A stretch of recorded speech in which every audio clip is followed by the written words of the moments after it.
આજે આપણે dry Manchurian બનાવીને તૈયાર કરીશું. તો એકદમ બજાર જેવું જ બનશે, એકદમ સોફ્ટ, અંદરથી જ્યુસી સોફ્ટ બનશે અને કલર પણ બહાર જેવો જ આવશે. અને આપણે બજારના કોઈ પણ ફૂડ કલરનો ઉપયોગ કર્યા વગર જ બનાવીને તૈયાર કરીશું. અને શાકભાજીથી ભરપૂર. તો અહીંયા 2 મોટા ગાજર લીધા છે, 1 મોટું કેપ્સિકમ અને કોબીનો દડો છે. તો કોબીનો દડો છે એ આપણે પોણો વાપરીશું. અડધો આ છીણીને આપણે ગોળીઓમાં નાખીશું અને 1 મોટી ચીર એ કાપી અને આપણે વઘારમાં નાખીશું. તો અહીં અડધું ફાડું મેં કાપી લીધું છે. હવે કોબી છે એને છીણતા સમય લાગતો હોય છે, તો છીણી હોય તો છીણીમાં આદું છીણવાની છીણી રહે એ ભાગમાં તમે છીણી નાખો તો પણ ઝીણી એકદમ સરસ છીણાઈ જશે. અથવા તો કોઈ પણ પ્રકારનું ચોપર હોય ને તો એમાં કાઢી દેવાની, જે ફટાફટ થઈ જાય છે. તો મારી પાસે આ ચીલી કટર છે ને એમાં એકદમ સરસ ઝીણી નીકળે છે. તો હું મંચુરિયન જ્યારે પણ બનાવું ત્યારે ચીલી કટરમાં આ રીતે કાઢી દઉં, તો ફટાફટ નીકળી જશે. હું તમને કાપીને પણ બતાવું. ફટાફટ રફલી ચોપ કરી લેવાનું, મોટા મોટા ટુકડા કરી અને જવા દઈશું. અને આ કરવાથી બસ ફક્ત 10 મિનિટમાં બધું શાકભાજી ફટાફટ થઈ જાય છે, કેમ કે કેપ્સિકમ પણ આમાં નીકળી જાય છે.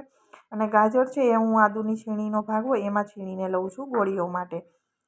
તો ઝડપથી થઈ જાય છે. તમે જો એકદમ ઝીણું સરસ એવું થઈ જશે. તો બધી કોબી આ રીતે છીણી લઉં છું. ગાજરના દાદરાનો ભાગ વચ્ચેનો હોય ને એ કાઢી નાખવાનો છે, એ નથી રાખવાનો. અને 2 ગાજરને આપણે છીણી લઈશું.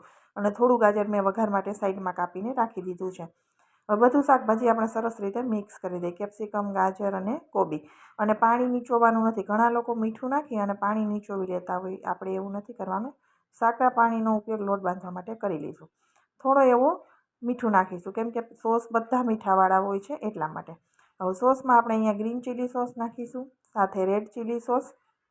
અને ગોળીઓનો કલર છે ને એકદમ સરસ આવે ને એટલે આપણે સોયા સોસ નાખવાનો છે. જ્યાં ડાર્ક સોયા સોસ આપણે મંચુરિયન માટે ઉપયોગમાં લેવાના હોય એ. તો અહીંયા 2 ચમચી ભરીને મેં સોસ નાખી દીધો છે. સાથે આપણે હવે આદુ મરચાંની પેસ્ટ નાખીશું. તમે લસણ નાખતા હોય તો લસણની આદુ મરચાં લસણ ત્રણેયની પેસ્ટ અહીંયા નાખી દેવાની. હવે ક્રિસ્પી થાય ને ઉપરનું લેયર એટલા માટે આપણે કોર્નફ્લોર નાખવાનો છે. 3 મોટી ચમચી ભરી અને આપણે કોર્નફ્લોર નાખી દેવાનો છે.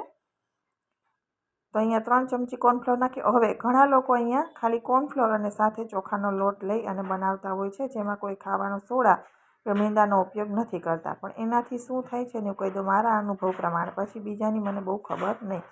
તો હવે અહીંયા આપણે મેંદાનો લોટ મેં સાથે નાખ્યો છે. જે બજાર જેવો ટેસ્ટ તમારે જોતો હોય તો મેંદાનો લોટ નાખવાનો. તો અહીંયા 6 ચમચી મોટી ભરી અને હું મેંદાનો લોટ નાખી દઉં છું.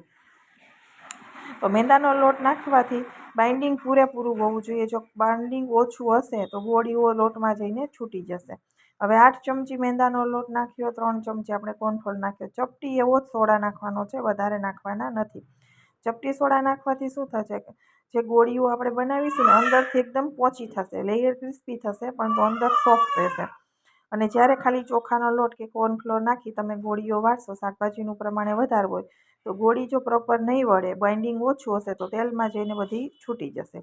અથવા તમે લોટનું પ્રમાણ વધારે રાખ્યું અને ગોળી વાર લીધી અને સોડાનો બિલકુલ ઉપયોગ નથી કર્યો તો ઉપરથી ગોળીઓ લાલ થશે, અંદરથી તમે ખોલશો તમને કાચા જેવી લાગશે. એટલા માટે તમે આ રીતે લોટ બાંધો. જો બાઇન્ડિંગ ઓછું જણાય તો ફરી તમારે લોટ નાખી દેવાનો.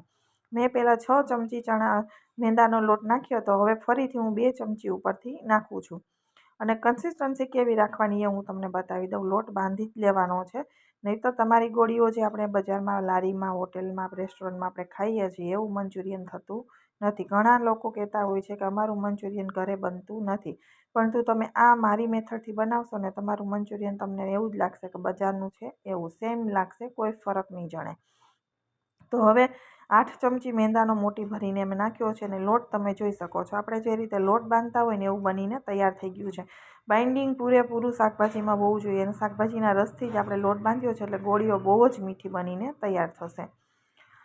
તો આ રીતે ગોળી બની જાય એવો લોટ કરી દેવાનો. તમે જોઈ શકો છો આ રીતે બાઇન્ડિંગ હોવું જોઈએ પૂરેપૂરું. જો તમે એમને દબાવીને ગોળી વાળશો, બાઇન્ડિંગ ઓછું હશે તો લોટમાં જઈને છૂટી જશે.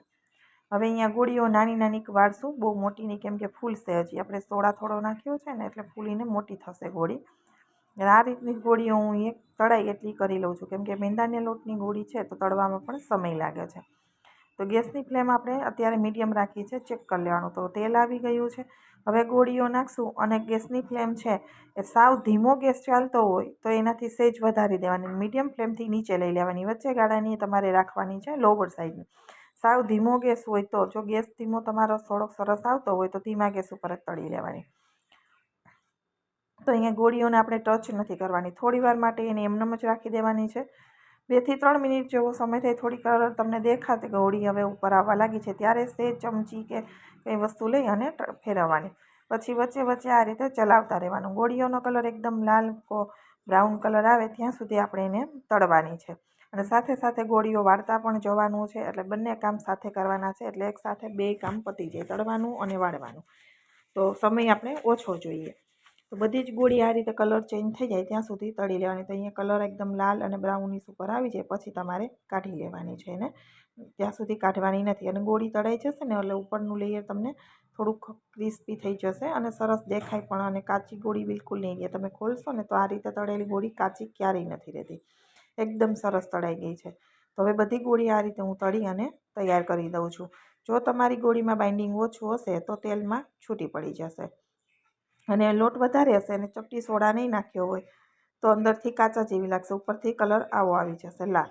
તો હું ગોળી તમને બધી તળેલી પણ બતાવી દઉં છું કે એકદમ સરસ એવી આપણી તળાઈ ગઈ છે. અહીં તમે જોઈ શકો છો એકદમ સરસ કલર પણ છે અને તળાઈને તૈયાર થઈ ગઈ છે. હવે ખોલશો ને તો એકદમ અંદર ઉપરનું લેયર એકદમ ક્રિસ્પી છે અને અંદરથી તમે જોશો ને તો એકદમ સરસ એવી આ રીતે છૂટી છૂટી થઈ ગઈ છે. બહુ પોચી એવી બનશે અંદરથી, અને મંચુરિયન પણ ખાવામાં એટલું ટેસ્ટી તમને લાગશે. તો મેં અહીંયા તમને 2 ગોળી તોડીને બતાવી દીધી છે. ગોળીઓ ખૂબ સરસ બને છે, તેલમાં છૂટી પણ નહીં પડે, અંદરથી પોચી થશે અને ટેસ્ટ બજાર જેવો જ આવશે. હવે આપણે વઘાર કરી દઈએ.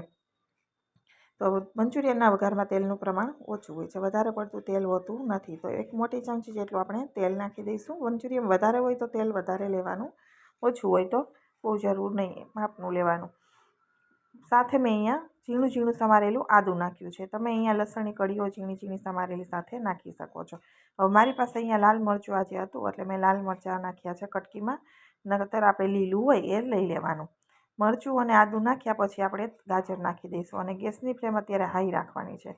શાકભાજી બધાય આપણે હાઈ ફ્લેમ ઉપર કૂક કરીશું જેથી એનો ક્રંચ રહે અને કચાશ નીકળી જાય. એટલે હાઈ ફ્લેમ રાખી અને સતત આપણે આ રીતે ચલાવતા રહેવાનું જેથી બળે નહીં, નહીંતર કાળા થઈ જશે. અને ગાજરનો કલર ચેન્જ થાય, થોડા સતળાઈ ગયેલા જે લાગે એટલે આપણે એની અંદર કેપ્સિકમ નાખી દેવાનું. હવે શાકભાજીનું પ્રમાણ અમારા ઘરમાં વધારે ખાય છે એટલે મેં શાકભાજી વધારે લીધા છે. તમે ઓછું ખાતા હોય તો તમારે પ્રમાણે લેવાનું. મંચુરિયનમાં શાકભાજી ઓછું વાપરતા હોય પરંતુ તમારા ઘરમાં જે પ્રમાણે ખાતા હોય એ પ્રમાણે તમારે લેવાનું. હવે અહીંયા મેં થોડું એવું મીઠું નાખ્યું છે, વધારે નહીં, કેમ કે સોસ પણ મીઠાવાળા છે એટલે થોડું મીઠું નાખીશું જેથી ફટાફટ સોસ પણ થોડા થઈ જાય અને પાકી જાય.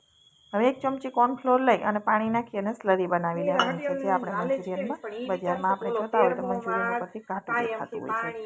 તો આપણે કોર્નફ્લોરની સ્લરી એમાં નાખવા માટે રેડી કરી લઈએ. ફટાફટ ગાજર કૂક થાય છે ત્યાં સુધીમાં.